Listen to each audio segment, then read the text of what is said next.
Today, even though it's 39 degrees, I'm going to plant some red potatoes. Because today is a good day to plant them, according to the moon.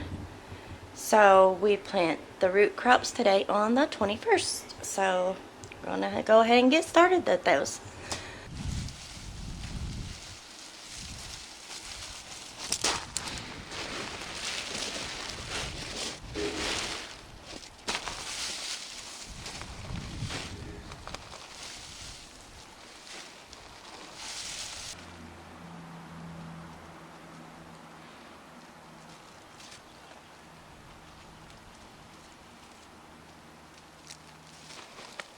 Okay, this is our compost that we made 2 years ago. We put in here, covered it with the leaves. Covered it with the leaves all winter long. And this is what I'm going to plant my red potatoes in. It is a food grade, half of a 55-gallon bucket with holes drilled in the bottom. It is not dry, but it's not sopping wet, and we've had a lot of rain. So, it should be good to plant in. Like I said, it is 39 degrees. There are worms in here, and this is very few weeds, but like I said, we had covered with the leaves all winter, and it's gorgeous black soil that just crumbles and ready to plant in. So I'm going to go ahead and get that started. I'm probably going to have to make another 1 or 2 of these, which I have some really good composted dirt available to fill up a couple more of these, and I'll probably do that for my regular potatoes also. And that way they're all in one spot. Right now it is the waning moon, which I garden by the moon, and you can plant asparagus, potatoes, any root crops today. So I know it's cold, but it's okay. These root crops are not gonna worry. We're not gonna worry about them. But I like to get my asparagus, a few more of them planted today before the moon changes. Now all I'm gonna do is I've already cut my potatoes, and they've scabbed over. They're ready to plant. They have some sprouts already, and I'm gonna plant them probably down this far, because if you can see the nodules, those are all gonna grow roots, potatoes.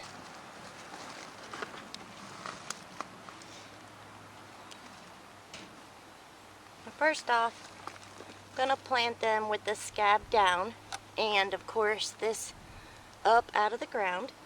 I'm just gonna place them in here to see how many I can fit. And I'm not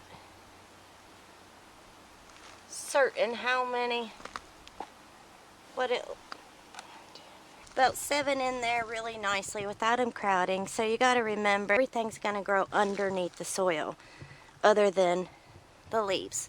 So we don't want to crowd the space to where the potatoes are going to be small. We want them about medium size, but these are red potatoes, so smaller is okay.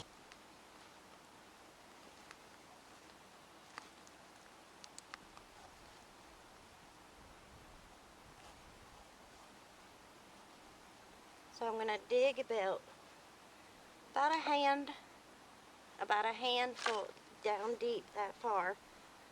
And if they're already growing and sprouting like this, I'm going to put them down just far enough to have this out of the ground. But the rest of them, when they're small like this one, it's going all the way about a hand down. And cover it up.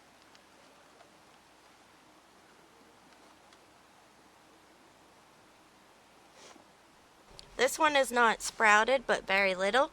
So this right here is what I'm going to point up. Okay, a hand deep. We're going to stick this up.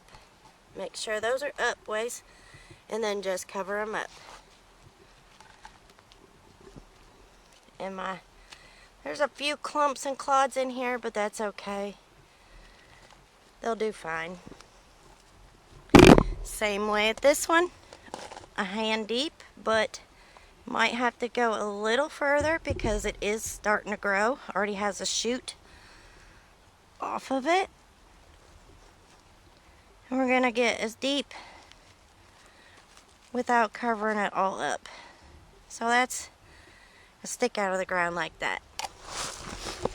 So now I have the first thing full. There's 7 potatoes fit in this. 7 potato seeds fit in this. About 10 or 12 more, so I'm gonna have to go get me another food grade barrel, cut it in half, and go ahead and start.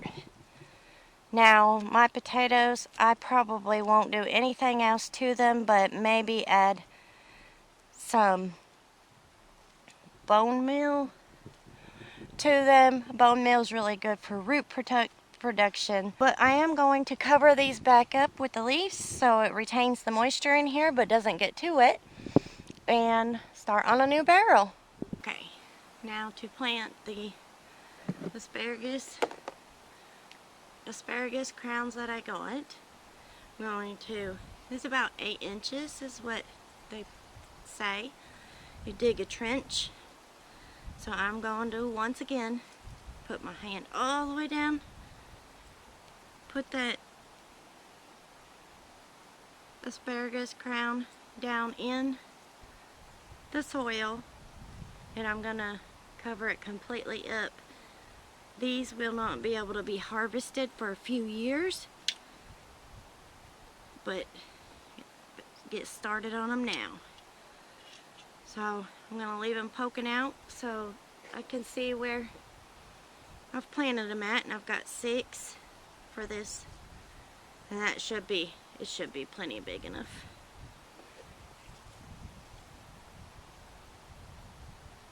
There we go. And you're just going to plant them. Just dig all the way for 1 hand length and pop them in the ground, and you're good to go. And these are perennials, so they'll come back every year. So plant them in a place where you don't want to have to move them. You have to leave them there every year, and you don't have to worry about them again. But this one, dig all the way a trench down in there, plop them in the ground completely cover him. And you're gonna set it and forget it. Do this one the same way. And I love to plant them in these containers, that way if you want to, you can move them without uprooting the whole plant.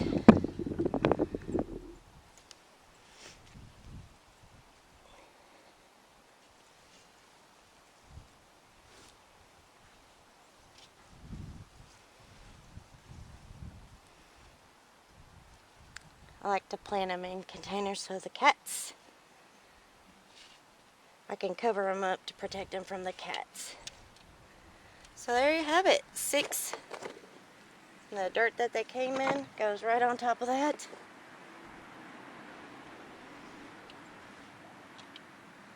Six plants planted, covered, ready to go.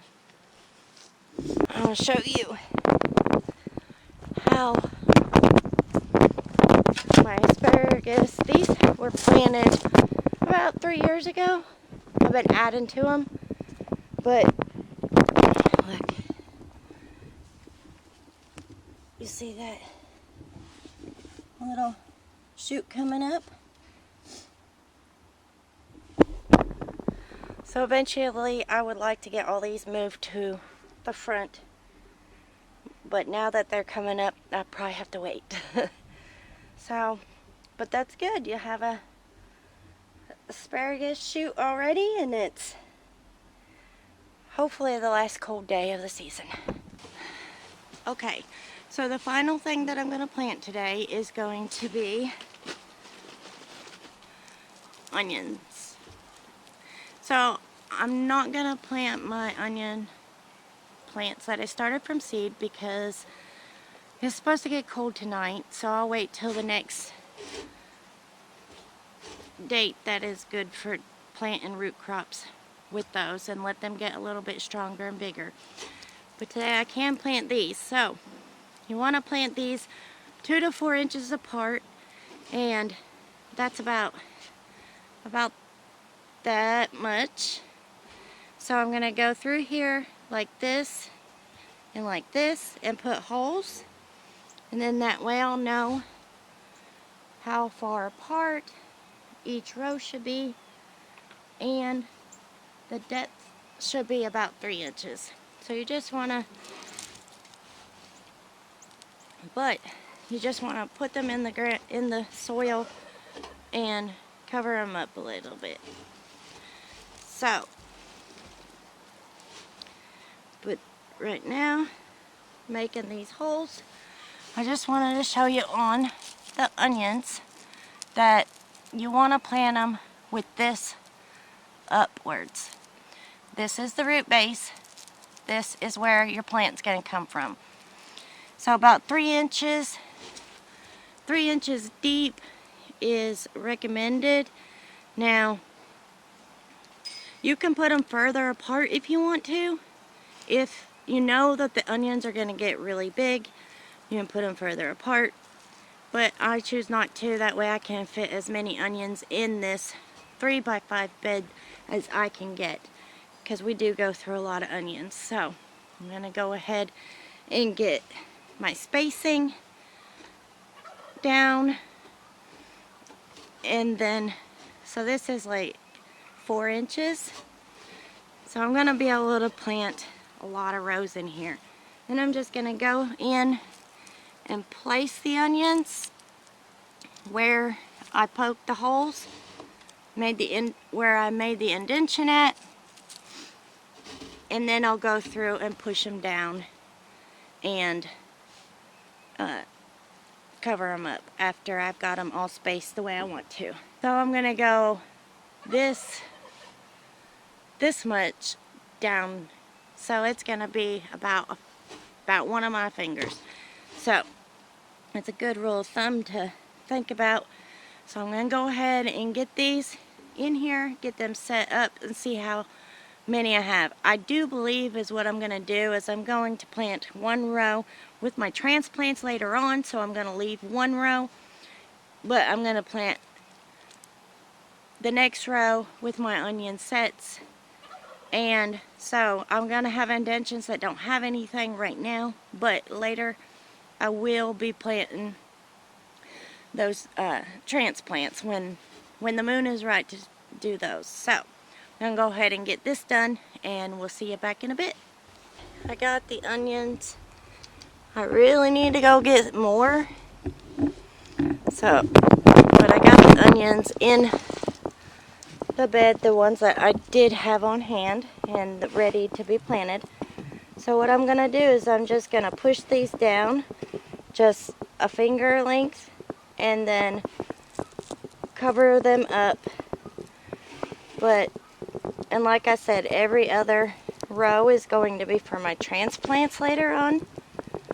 But this is really good dirt and really loose, so that's why I decided to put these in here, so that they will get bigger and better onions. So there you have it. That's how we do it here, and they do fine. So thanks for stopping by. Y'all come back.